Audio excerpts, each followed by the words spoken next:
What Matt revels in is helping people be uncomfortable so that they think about things in a different way and probably move towards something better. Like, that's genuinely, and you could say that's a very Christ-like attribute. Welcome to The Latter-day Lens, your home for faith-promoting, unscripted discussion of current events. If you'd like to contact us, you can send us a text message through the link in the show notes. You could also email us, latterdaylens@gmail.com. If you want to know more about the show, please visit our website, latterdaylens.com. Hey everybody, and welcome to The Latter-day Lens. I'm so glad you're with us this week. I'm your host, Matt, and with me as always is Shawn. And we have with us David. David is back with us again. Hasn't it been like first time in 2026, right, David? Yeah. All Making the right. rounds. All right. Welcome back. We might see you again in 2027 or something like that. First, David is the strongest BYU sports fan I know. And so I just have to check in, David. How you feeling? Feels like they were better with Jimmer than with AJ. Well, yeah. No, a little tough note at the end, but still fun stuff. Stuff you've never seen before at BYU. Okay. What about the football season? Was that a disappointment for you? It depends on your point of reference. Well, I'm asking you. Back-to-back 12-win seasons, you don't argue with that. So if you're shooting higher, then it's a disappointment. And yeah, there's room to grow. I can't be unhappy with that. Okay. I'm wearing my Top Gun shirt today because I just finished flying an airplane for the first time in my life. For your birthday. It was so good. How was it? Great.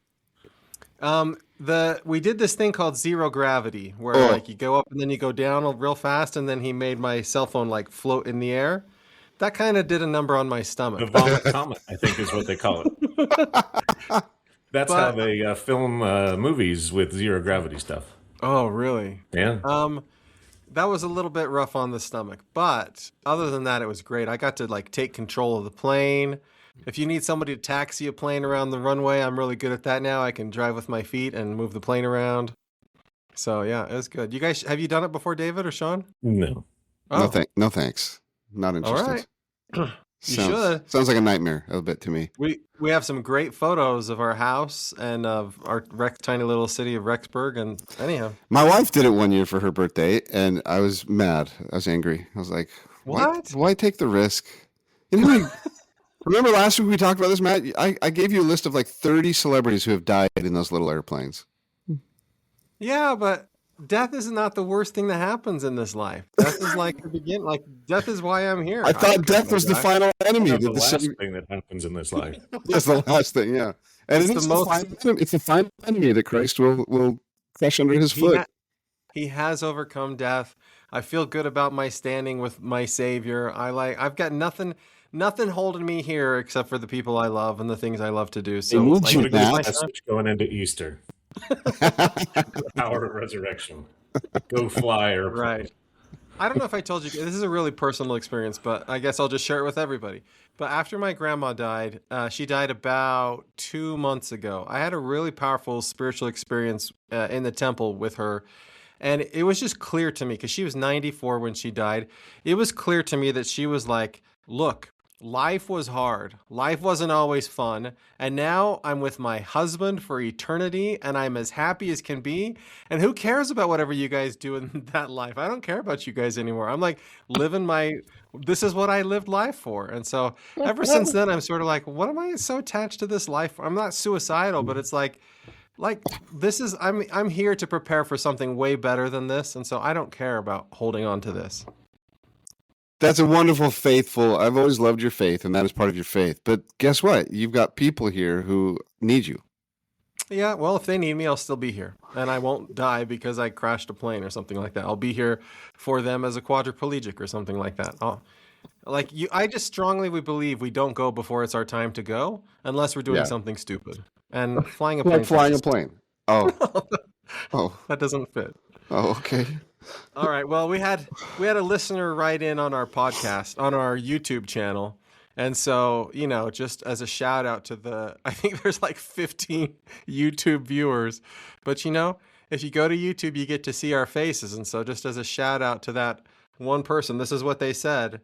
I don't think the church has learned the lesson of using its money to help the poor. So I forgot to put the person's handle, but I don't think they're a faithful member of the church, but I'm going to just politely disagree with this listener. I do think the church has learned the lesson of using its money to help the poor. The church does a lot to help the poor. I think it's most a people. valid question, but I don't think it's a valid accusation. Yeah. There you go. There you go. I think most people's complaint is as a percentage of what the church owns, they don't help the poor. I think that's mostly the complaint that I hear. But it's like, well, that's a relative viewpoint, right? Yeah. Right. I mean, they're building temples and churches and paying for people to serve missions, and I don't know. I get lost in the big numbers sometimes. Like the difference between 1 million and 1 billion is one consonant, but you know how long it takes to count to 1 million? Like if you just count it out loud from 0 to 1 million. Mr. Beast probably has done it before, right? So it's statistically, if you could do one at every second, not eat or sleep or anything, it'd take you 12 days to reach 1 million. Wow. And a couple, like 20 years ago, somebody set the record of counting out loud. He spent his whole, 16 hours a day, his waking moments, and it took him about 3 months to count to 1 million.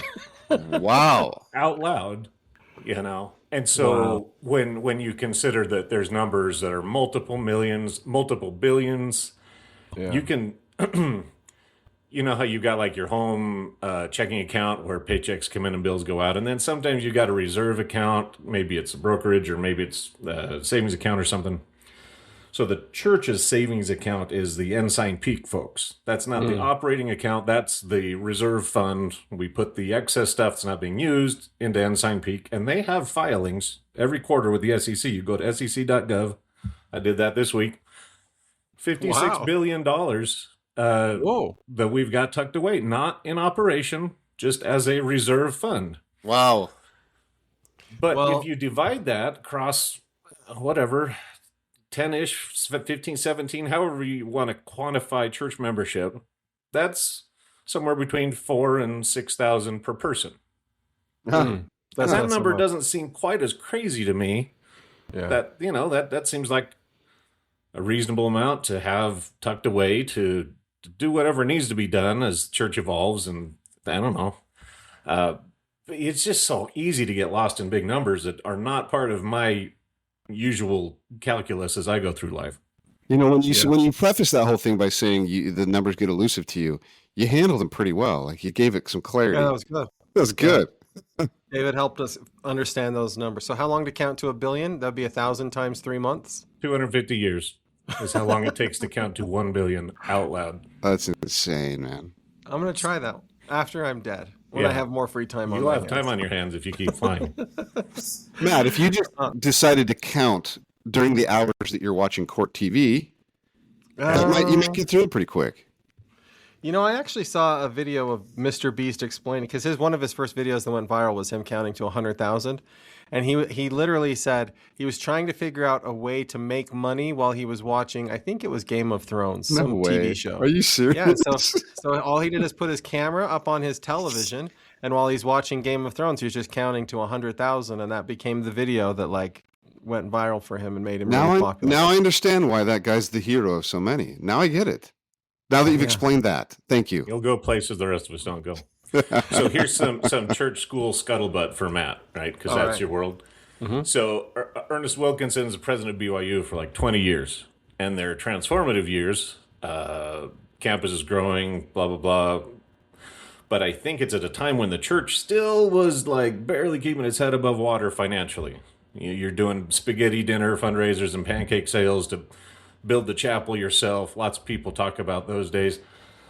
And so he's going back and forth to Salt Lake, having to keep asking for more money. If we grow this, it'll turn into something special. I think there was tension around that. And so about 15 years in, he's at a meeting with the board of trustees, and they ask him to step out for a minute because they have something they need to discuss without him. And he's kind of concerned. Then when he steps back in, President McKay actually gives him the very nice news that they've decided to name the Student Union building that's just been finished after him. Aww. But that's what's in the water, is he's on some thin ice because of the need to play tug-of-war with finances. And his successor was Dallin Oaks. Like, that is the world that our current leadership has lived through as they figure out how to make sure things don't get that tight, that tense, and it doesn't surprise me if we're erring on the side of caution, maybe more than we should, but that's who we've got and why, and it's not that surprising. During that period of time, the church offered to sell Rick's college to Idaho, the state of Idaho, for $1. And the state of Idaho said, no deal. We don't want it. And that's why BYU Idaho is where it is today, because the Idaho state didn't want it. Wow. Yeah, because Weber State used to be a church school. Other schools used to be church schools, and the other states purchased them. So otherwise, there could have been a BYU Ogden. Sean, imagine BYU Ogden. I think there's plenty of stuff that we don't publicize too. Like not every service project has the yellow vests and photographers, and don't let your right hand know what your left hand's doing. I think we actually do plenty of spending and service that just doesn't get in the world report that you see on TV. Yeah, I think that's right. All right, so first up on the Thought Provoker, this is a David special. He wrote this question for us, and I love it. Mosiah 29 teaches, do your business by the voice of the people. We claim that agency and self-determinism played a large role in the war in heaven and the plan of salvation. The young women theme include choice and accountability as among their stated values. So the question is, does gerrymandering get in the way of good government by the voice of the people, or is it a feature of things being run well at the state level? It seems like the very prominent redistricting efforts across the country have been much more about serving a party than reflecting the voice of the people. If it's a problem, how do we avoid the fox guarding the hen house if we leave it up to elected officials? I can go first on this one. Yeah, let's hear it. Well, so the reality is, I don't want to get too much into like economic theory, but there are a number of ways to rig a majority vote. And elected officials and politicians and government leaders have, from the dawn of time, created electoral systems that rig the majority in their favor. And the United States is no exception to that. From the beginning, they've done that? From Sure. Really? Why do we have the Electoral College? What role does the Electoral College have? Don't get mad at me, Matt. I'm asking my political science professor. So we'll come back to Matt in a second, but this week, in fact, is the birthday of the term gerrymandering. Because in March of 1812, Elbridge Gerry, a signer of the Declaration of Independence, who was Massachusetts governor at the time, would later become vice president for a couple of weeks before he died. He was putting his thumb on the scales of the local elections up in Massachusetts, and the political cartoon said, wow, you made such a weird shape on this map. It looks like a lizard, look like a salamander. It's a gerrymander. That's how we got the name. No, because this is going back to the founding fathers. And ever since then, no matter which side you're on, people put their thumb on the scales. Wow, so that's a cool story. But happy birthday to the term gerrymandering. We should say gerrymandering, but it was salamander. That's how it got its name. That's cool. Well, but I'll just say, like, going back to Moses 29, if we say do your business by the voice of the people, in reality, there's no such thing as the voice of the people. Because how you interpret that, how I interpret that, how we decide to measure that already puts some bias into the voice of the people. And so I agree. Like, I think it's an aspirational, wonderful idea. We should all try to govern ourselves by the voice of the people.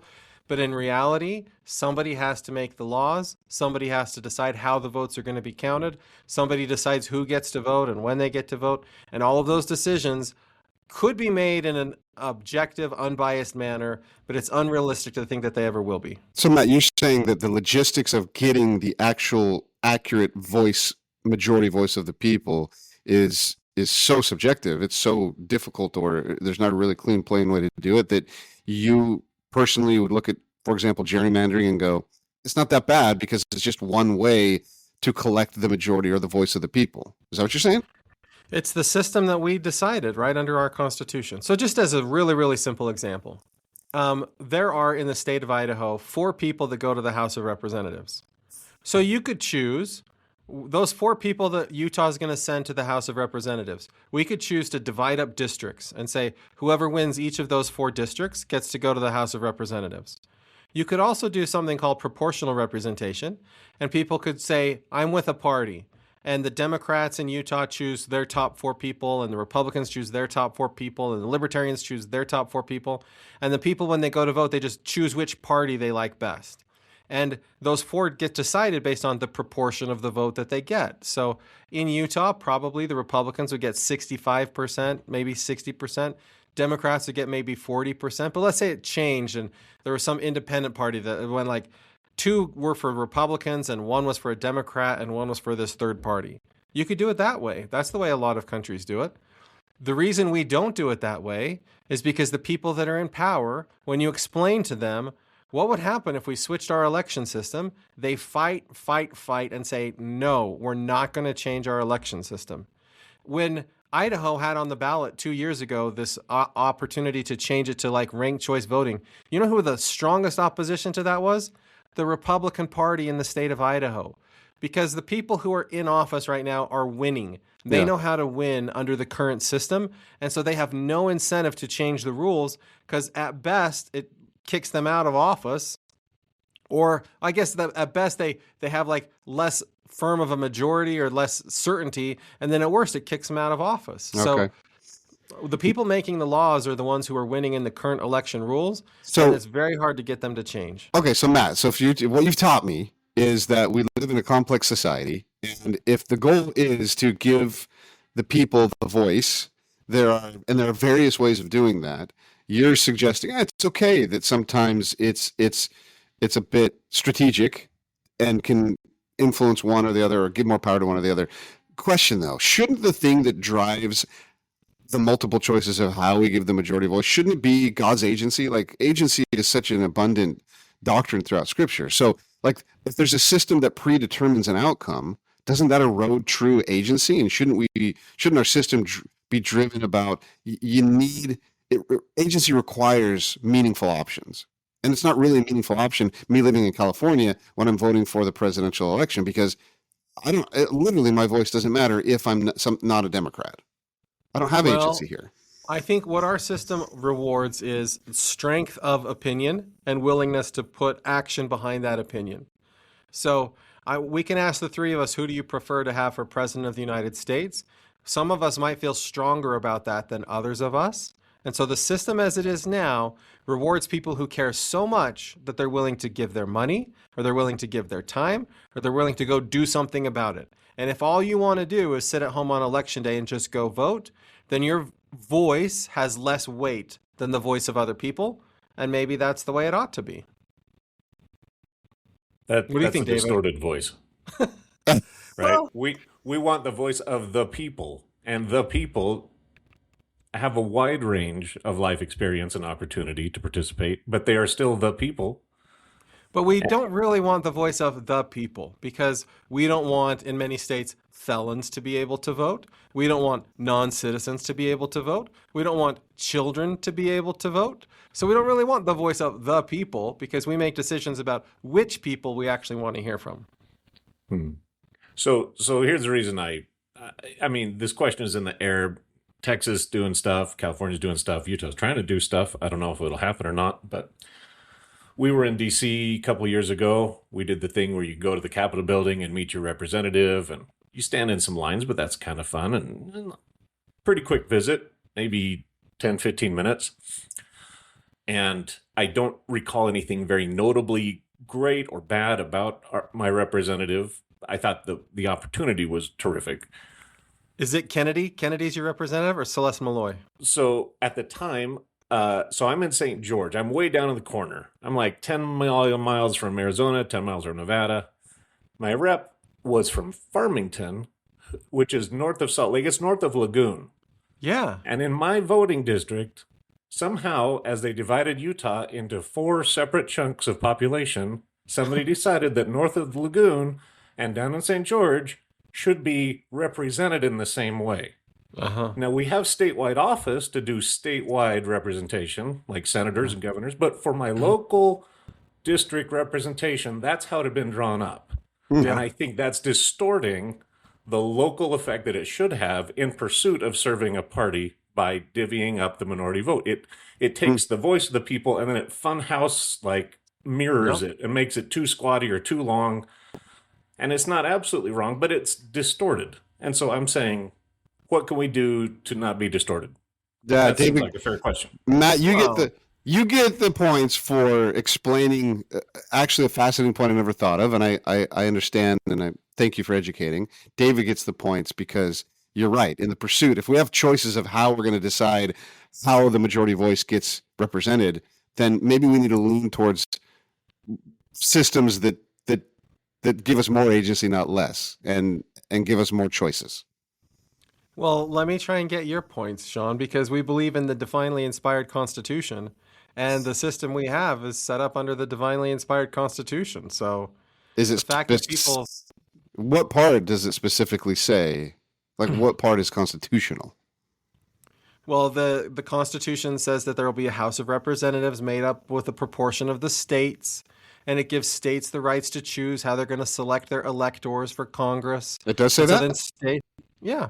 Yeah. And so then states make their laws about how they want to do it. Not everyone does it this way. I think it's Nebraska, maybe it's Maine. Well, that's for the Electoral College, but states have a lot of variety in how they choose people to be in the House of Representatives. And is it It's not- common that those ways that each state chooses gets challenged and goes to court? Is that common or not common? only if they violate provisions of the Constitution, right? Like they Yeah. used to racially gerrymander to make it so that African Americans couldn't be represented as well. And the 13th now they- Amendment of the Constitution would Yeah, so you right can't protect do against that, right? Yeah. But there's So no. But the last My- couple of years of gerrymandering in Texas and gerrymandering in California, there's no challenges of that legally because it's just fine. Well, it'll go to state constitutions, right? Some states are violating their own constitutions, but the federal government, for the most part, says this isn't a federal question. This is, as long as you're not making it so people can't vote, which is going to be our next question, then you're fine. You can decide how you want to decide.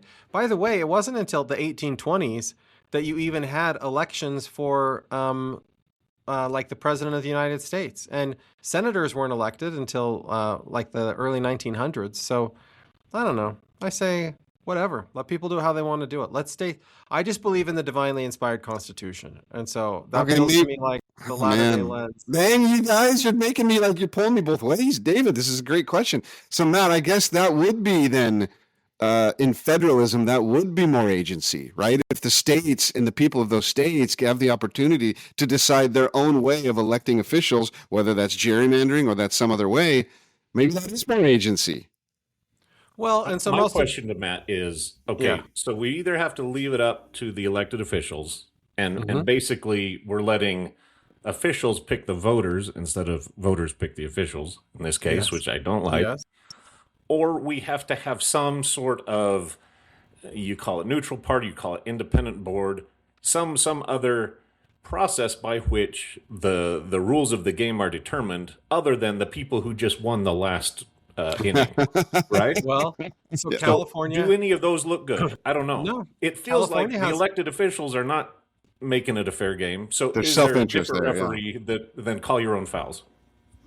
Well, so in California, they have a law that says that like those districts are supposed to be drawn up by a board who's nonpartisan. And they passed a voter referendum ignoring that for the next 2 years or for the next election, right? In Utah, they passed a law saying that it had to be drawn up in a certain way. And the state legislature said, no, we're going to ignore that. And the courts right now in Utah are kind of forcing them to go with the law that was passed on the books with the referendum. So I don't know that it's better to trust vote. In the case of California, when you say, let's leave it up to the elected officials, then the elected officials say to the voters, wouldn't it be better if we did this in a partisan way? And the voters say, yeah, let's do it in a partisan way. So I don't know that saying that the voters should decide is actually a better thing. Like voters, I don't know, they're fickle. They change their minds a lot. Amazing topic, David. Like a guy like me who's kind of neutral, kind of normal humans, not like you, smart nerds. It's such a polar. Like I can see both sides of what this debate is about. It is a fascinating one. I will say this, the value of the electoral system we have is that most of the fights happen within the political parties.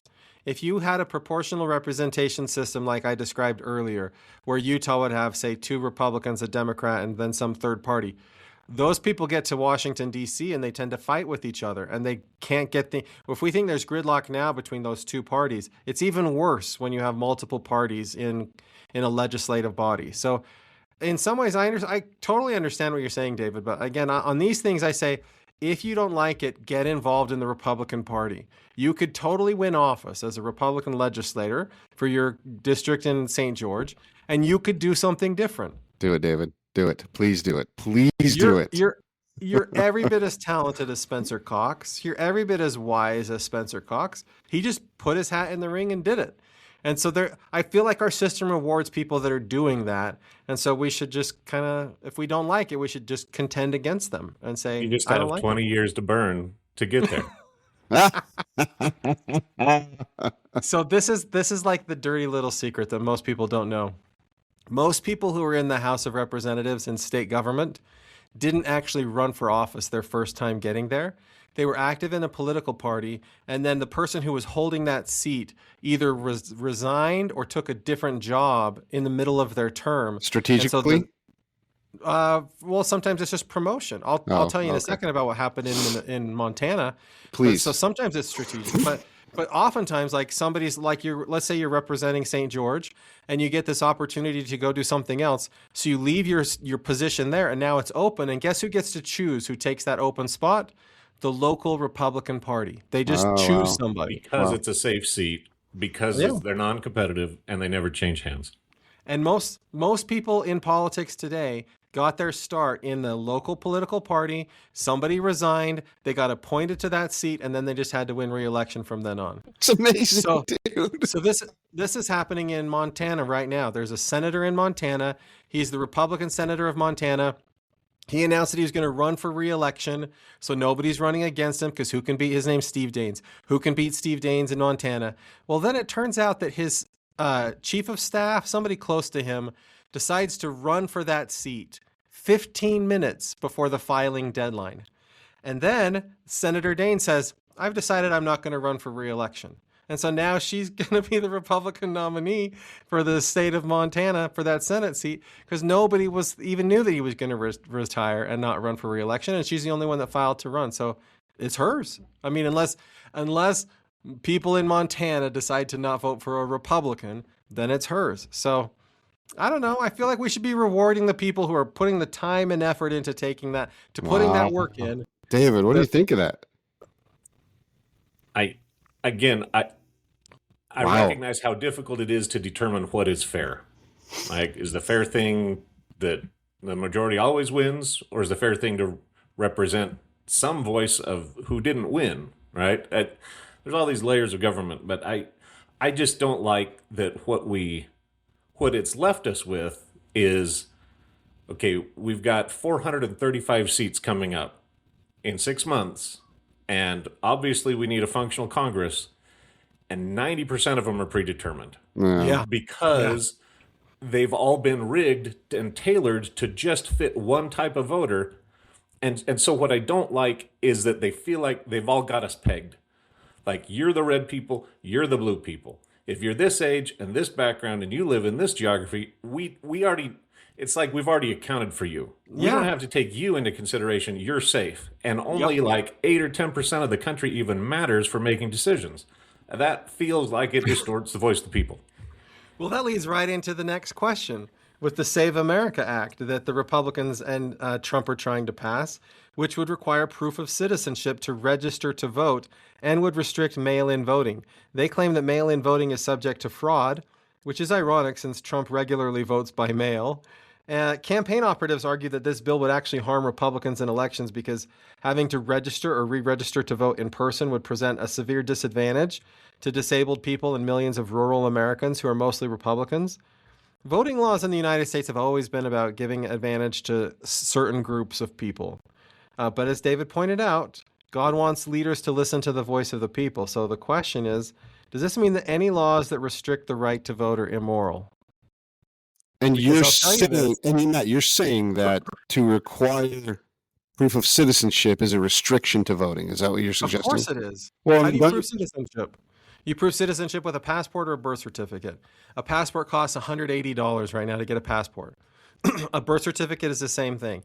So in the past, when they passed laws like this, because it's unconstitutional to require a poll tax in order to vote. So in the past, the Supreme Court has said, if you're going to require ID, if you're going to require proof of citizenship, you have to offer those things for free so that people don't have to pay money in order to vote. But they're not doing that in the SAVE Act. So yeah, requiring proof of citizenship is just, so back to the You're thing. saying, hang on. You're saying because it costs money to get proof of citizenship, and does it, like in every state, to get A passport's issued by the federal government. It's at least $180 to get a passport. What about a driver's license or some other? Driver's license doesn't prove citizenship. You have It to have a doesn't? birth certificate or a passport. Not according to this act. Oh. How much does the birth certificate cost? Well, you got to figure out where you were born, right? What county you were born in, and then each of those counties has different fees in order to order your birth certificate. And So if the fact your name that- changed, if you got married and your driver's license has a different name than your birth certificate, then you also need your marriage certificate. So you bring 3 papers in to register to vote, and hopefully you had them all. Matt, again, like I was saying Matt, hang on. Though. If your issue is with the cost, would you be okay with the SAVE Act if it was free to get your birth certificate? I'm okay with the SAVE Act if the government is going to make sure that everybody has proof of citizenship.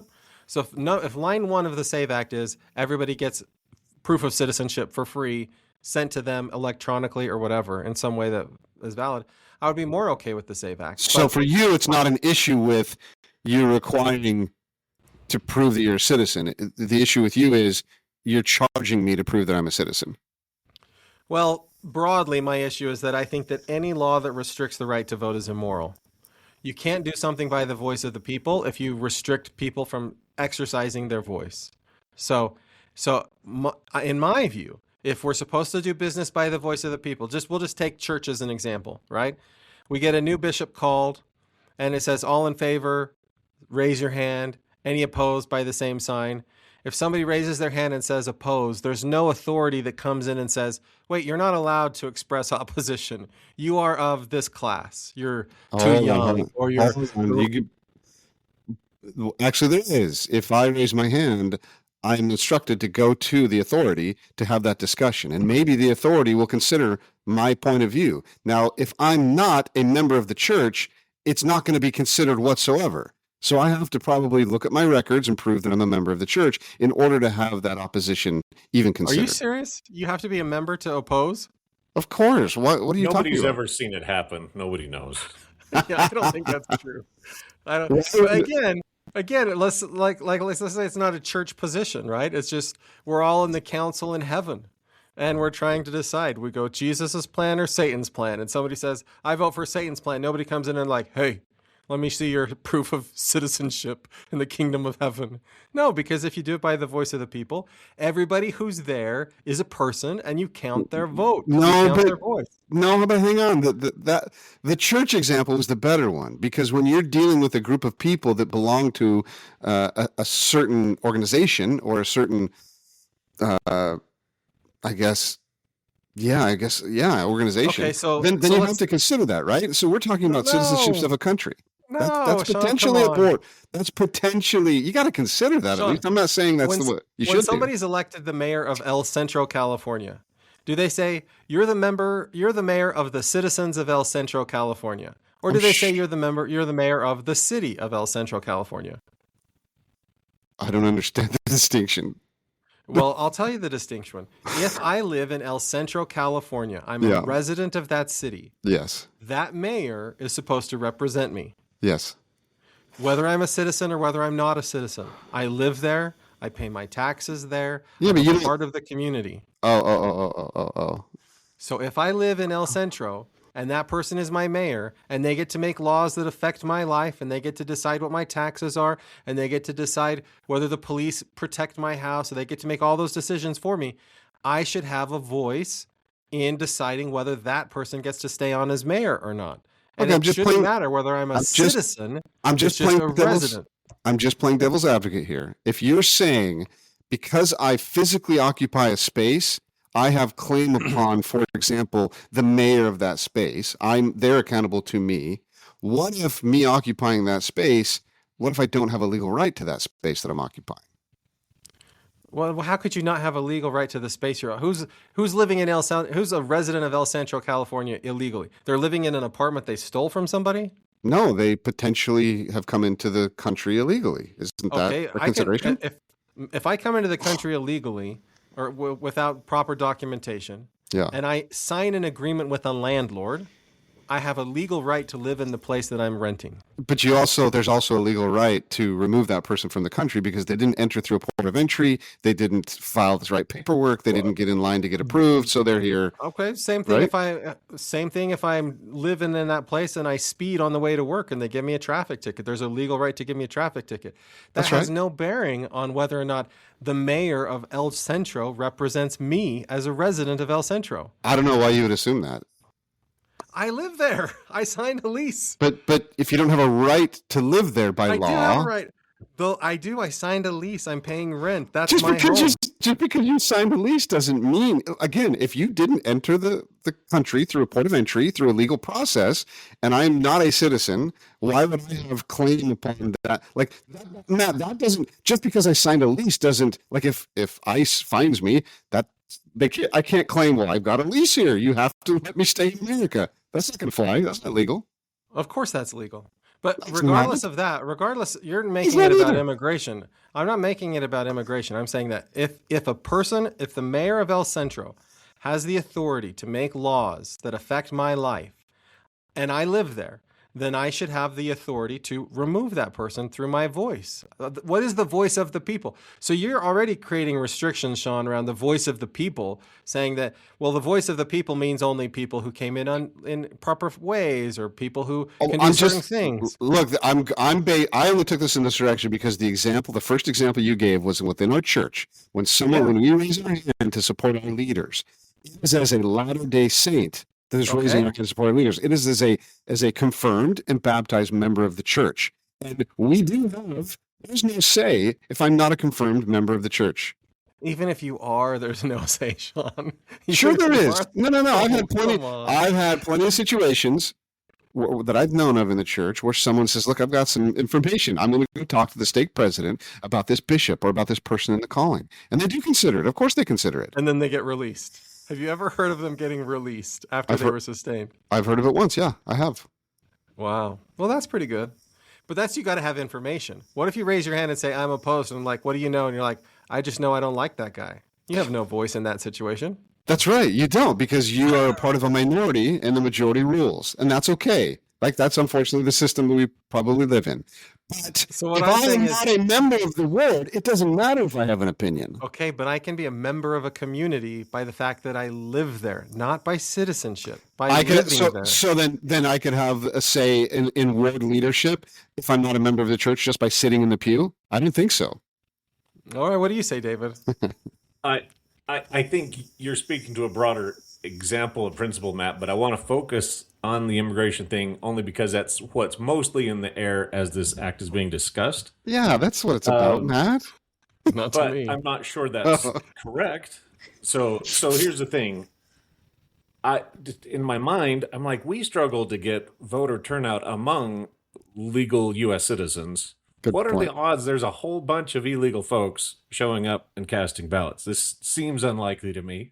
Great point. But it gets a lot of blame. Like when elections don't go your way, that's who you assume, mess things up. So there's a couple of states who have been auditing their process and their roles, seeing who's. You want to know how big a problem this is? Idaho checked their voter registration rolls and found 36 non-citizens who were on the rolls. 36. Utah came out with a report in January that they went back through 2 million plus records, all the voters, and they found one who was Wow, are a you serious? non-citizen who was registered to vote. He had not voted, but he was registered to vote. They've actually audited it, and it's zero. It's Michigan, pretty much zero people. bigger population. Remember how long it takes to count to 1 million? So Michigan's got 6 million people on their rolls. So that would take you a year and a half to count them all, 1 second apiece. And they found 15. Oh 1, my 2, 3, 4, 5, 6, gosh. 7, 8, 9, 10, 11, 12, 13, 14, 15. Done. Well done, It's a David. microscopic problem compared Well to done. the larger issue. Nationwide, okay, Heritage Foundation, they're the conservative-leaning think tank. they went back and found people who did actually vote illegally. And what's the year range 99 through 2023? Yeah. Total of 77 non-citizen voters in those 25 years. Are you kidding me, dude? 3 per year is what we're fighting over. I can't believe. Which makes me think that's not actually what's going on behind the scenes. That's the smoke screen. And well I done. think, to Matt's credit, there are probably motivations. We're sort of camouflaging this as a fight against illegal non-citizens, but it may have more to do with making sure that the people who are a little more like me are the ones that are better able to vote and show up and be counted. And in the gospel lens, we are looking at more for the little guy than for the big guy. The people with flexible housing and second cars and passports, but the more, But David, or is fatherless and the. Or is it possible that they're just like the propaganda that is even just now, you've just schooled me and go, okay, now I'm going to change that's a complete paradigm shift. But you didn't know that, Shawn? That there's no problem. Citizens? No, Yeah. how would I know that? Right. David just gave me all the statistics. I didn't know that. Which I thought everybody knew that. I didn't think it was a huge problem, but the propaganda that gets pushed is definitely the reason why they're pushing these things. So is it maybe that the propaganda that is pushed, which seems to be completely just propaganda, maybe the administration goes, well, that's what the people think, so we've got to get them on our side and pass laws. No, this is 100% that does that. No, this is 100% motivated by Trump. Trump wants to do this because they know who the active people in politics are. They know who the people with passports are. They know who the people that already have their birth certificates are. And they want more of those people voting and fewer of the people who don't have that stuff voting. But Trump is also very short-sighted. He doesn't understand how it will hurt Republicans, probably more than it will hurt Democrats if he does it. Because, again, Trump is in this information bubble. He doesn't always hear all of the opposing sides, and he doesn't realize, like, in rural America, it's easier for me to mobilize. Like, if I wanted to get Democrats to take over the state of Idaho, the SAVE Act actually helps me in Idaho, because a lot of rural Idahoans are not going to go get their passports just to vote, because they won't realize how much it matters, because it hasn't been competitive here. But I could, as a nonprofit, say, let's get all of these people who haven't participated in the past, let's pay for their passports, let's pay for their birth certificates, and let's mobilize them. Okay, I'm going to shift my paradigm completely, 100%, give both of you the points and go with your believing if you just say one thing. Please. Will you agree to say this thing, please? We need to know the thing. No, please agree first. Please tell me that those guys those people in Idaho, they're not going to get their passports and therefore, have proof of citizenship just because it's like there's no point. It's not because they're stupid and they can't afford it. If you say that, then I'm on board. But if your reasoning is, you have to, I'm against people proving citizenship because they're not smart enough or can't afford to get them, then that's a problem. I get that making it a requirement, that it costs money, you can't get it for free, that's a problem. But I want to hear, Matt, you say, I don't think that people are so stupid that they can't get their own ID to prove citizenship. No, I wasn't saying it's stupidity. I'm saying it's the cost. There's a cost. So anything you do to increase the cost of voting reduces voter turnout. As it is, it makes no sense that anybody ever votes. So if you're going to make me pay $150 just to get a passport to then register to vote, and then I've got to pay attention to they're just increasing the cost so much. I'm good with that. People won't participate. Wow, I'm learning a lot from you two today. Holy cow! I think the gospel lens says, because I think our goal should be to exclude every non-legal, non-eligible voter and maximize participation for everyone, every last person who is in the eligible pool. That would be ideal policy. And that includes people not who according don't to have Matt. It's easy. Well, not according to Matt. In my view, I say we need to expand eligibility. I have friends who have lived in the United States for more than a decade who live here and cannot vote because they're not U.S. citizens, because they don't need to be U.S. citizens to live here and work here. And so the idea that people who live here, pay taxes here, contribute to the community should have no say in who their mayor is just because they don't want to go get citizenship. The whole citizenship process, I've said this before, the whole citizenship process has been from the very beginning a racist process, and it continues to be that way. And so to say you have to be a citizen to vote perpetuates racism. Hang on. I challenged you on this before. One day you said, if you're visiting France for the weekend and it happens to be on an election day, you said that you should have the right to be able to vote in that election. I'm like, wait a minute, come on, dude. Is it about racism or is it about this laissez-faire freedom for everyone to vote anywhere where they put their feet? Which one is it? All right, I'll just tell you my data point, and then we'll move on. 1790, this is the first census, right? We first starting to make laws. Constitution was ratified in 1787. The first law about citizenship in 1790, if you are white from a foreign country, you can become a U.S. citizen. Yeah. Black people can't become U.S. citizens. Awful. And then later on, we say if you're a Native American, you can't be a U.S. citizen. It's awful. Like everything about citizenship has always been a racist process.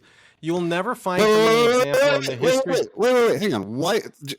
I agree with you that what you just explained is absolutely evil and wrong. But why would you jump to the conclusion that now in 2026, anything that talks about citizenship is literally racist? You lost me. You had me and then you lost me completely. Well, if you build a whole system on racist laws and then say, now we're going to use those laws to determine who gets to vote and who doesn't get to vote, how is that not inherently racist? If you can tell me, Shawn, one law where they made it harder for white people to get citizenship and easier for non-white people to get citizenship, then I'll believe you that it's not racist. But every law about citizenship is always about making it easier for white people to become citizens and harder for racial minorities to become citizens. Today, pick any of them. Pick any citizenship law you want to. At any time in the history of the United States, you'll not find one that ever restricted citizenship for white people. I mean, people. So that's why there are many citizens today that are not white. People who have become citizens that are not white. They overcome a higher barrier. So you're saying the racist system, they overcame the racist system. Right. That's right. All right. Let's move on to the next question. Okay. This one we can go faster because I think we'll all agree on this one. The partial government shutdown affecting the Department of Homeland Security has left TSA officers without full pay for over a month. 3 Nephi 24:5 condemns those that oppress the hireling in their wages. Is it morally wrong to force TSA workers to do their jobs without pay? All in favor? Anyone want to say no? No, I'd say yes. David? This, I'm afraid, is probably a hazard of working for the government, and that's not to be unfeeling. But you're, I suspect that anybody who'd been in that boat for 10 years plus has been through this before. And to be clear, I don't think they're going without pay. Yes, they're going to get paid for every hour they've worked. It's frozen, and it'll be paid back. So historically, they're going to get a bumper crop whenever this. But at my office, I don't know how I'm going to make payroll yet in July.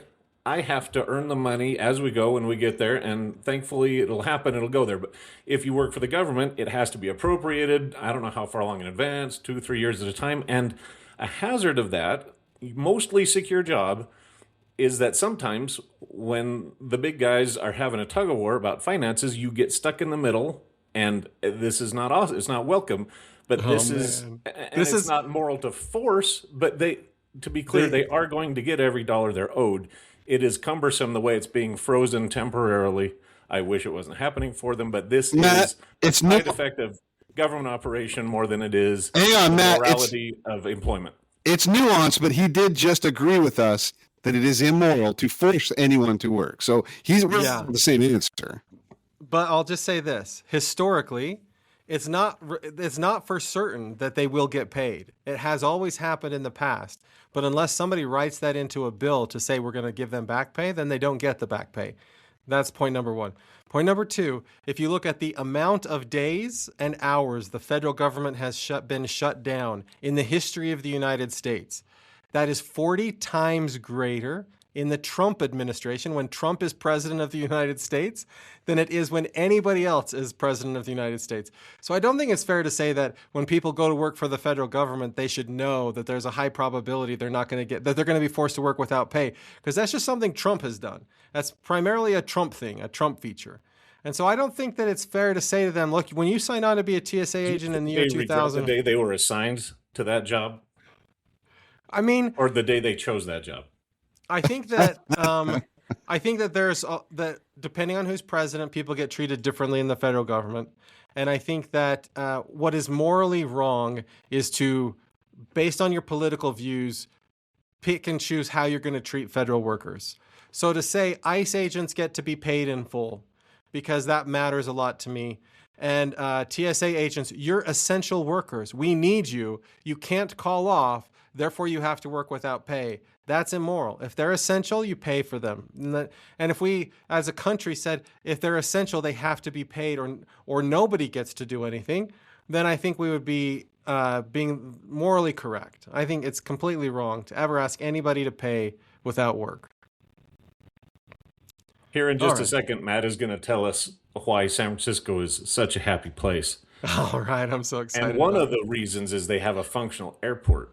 When you look at the list of waiting times because the TSA shut down at every airport and it's hours long, even though San Francisco International is almost a top 10 by volume, they don't show up there. They privatized their security a few years ago. They're not part of this mess. Beautiful San Francisco. Shawn, if only everyone could live in California, the land of wonder.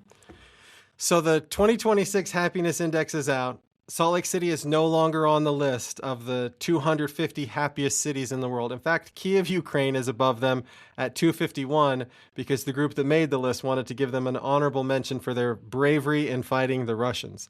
The only U.S. city to make the top 50 on the list is San Francisco. According to the measure, the U.S. is the 23rd happiest country in the world.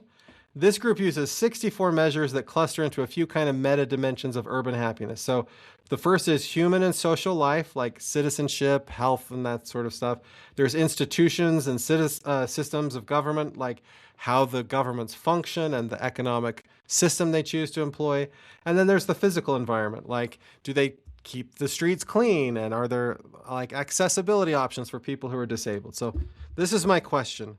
First, I don't think Shawn believes that San Francisco is the happiest city in the U.S., but is there something wrong with this measure? Is this the right way to measure happiness, or is there a better way we should measure how cities make people feel?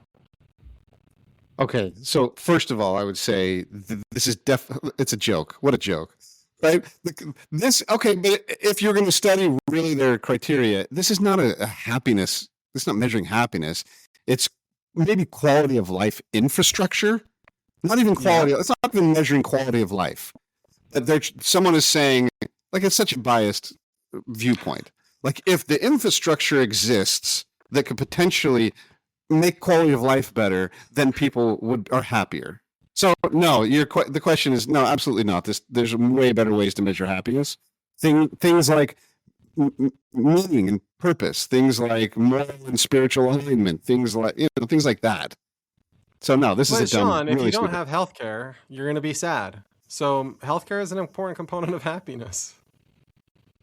If you can't get on the bus and get to work, you're going to be sad.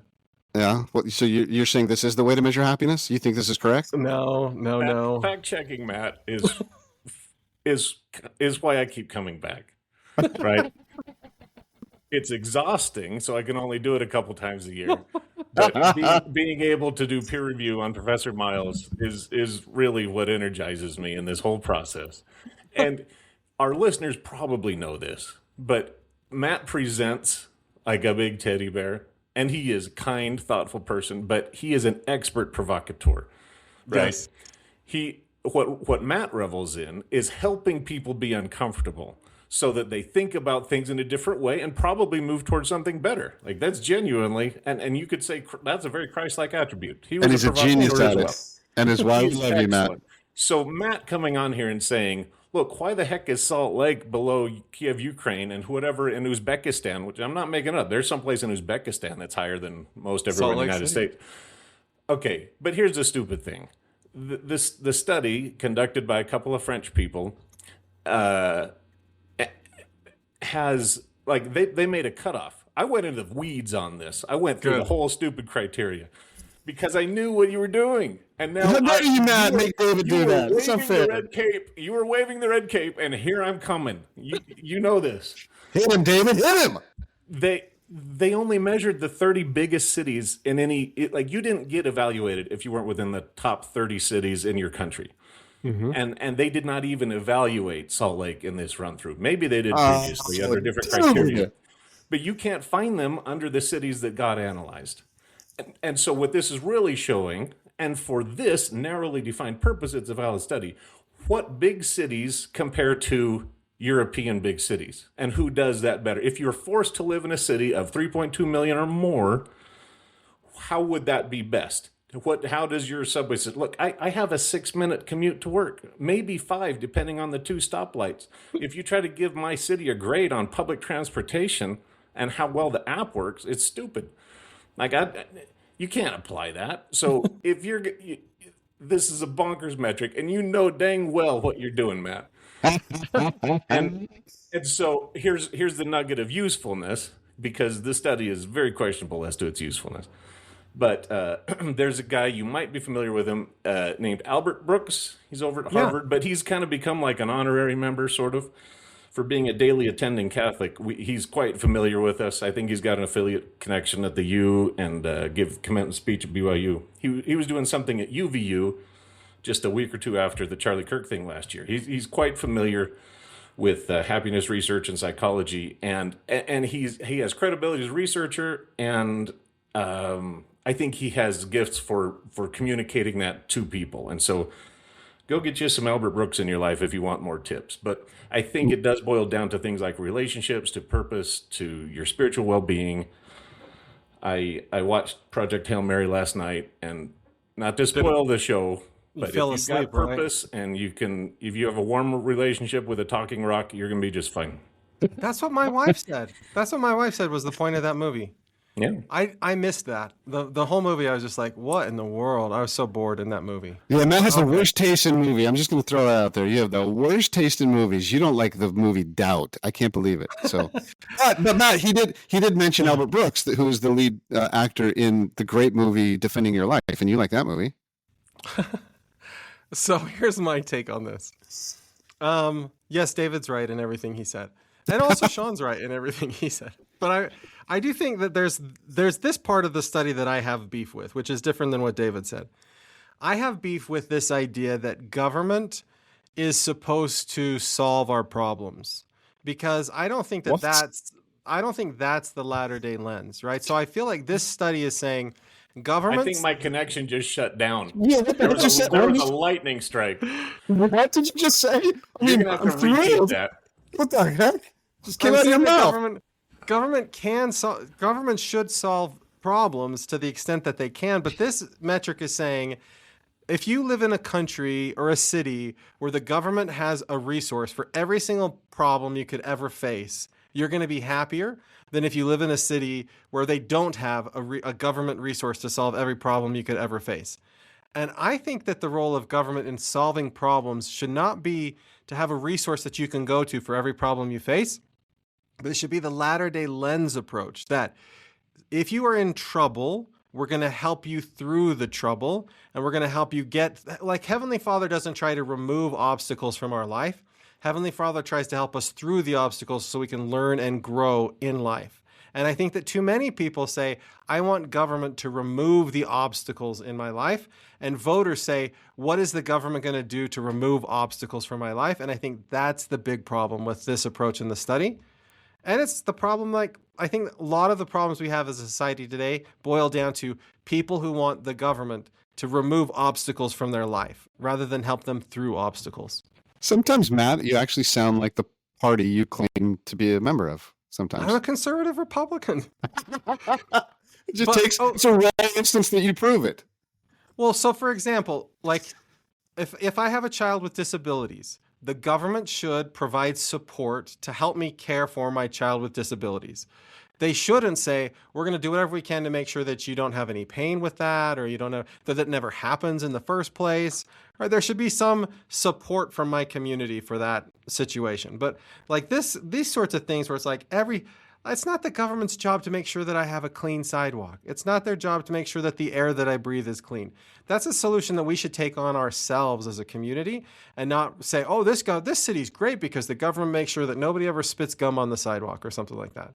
Like, they want a little too much government for my satisfaction. Wow. And that's I will say shocking. this. And I'm happy. I love San Francisco. It's a great place to visit. They have wonderful infrastructure. It used to be. But it's also true that there are drug needles all over the place in the parks in San Francisco. That everywhere I go, I smell marijuana. And it's also true that when I look in the eyes of individual people in San Francisco, they're not happy. Because oftentimes people's solutions to their problems is like to take drugs or to self-medicate or something like that. And so saying, oh, San Francisco is a great place because if you have a drug habit, they're going to give you drugs, or it's not illegal to do all of these like things that I think don't bring happiness. I don't think that that's actually the solution to happiness. The solution is the things David talked about. And so I think communities could do more to focus on the things that actually build happiness rather than saying we're just going to solve all of your problems. Wow. And do you know when this episode is going to land? We released this episode on April 1st. So, April Fools, everybody. It's always sad to say goodbye, but we hope you'll join us again next week. New episodes drop each Wednesday.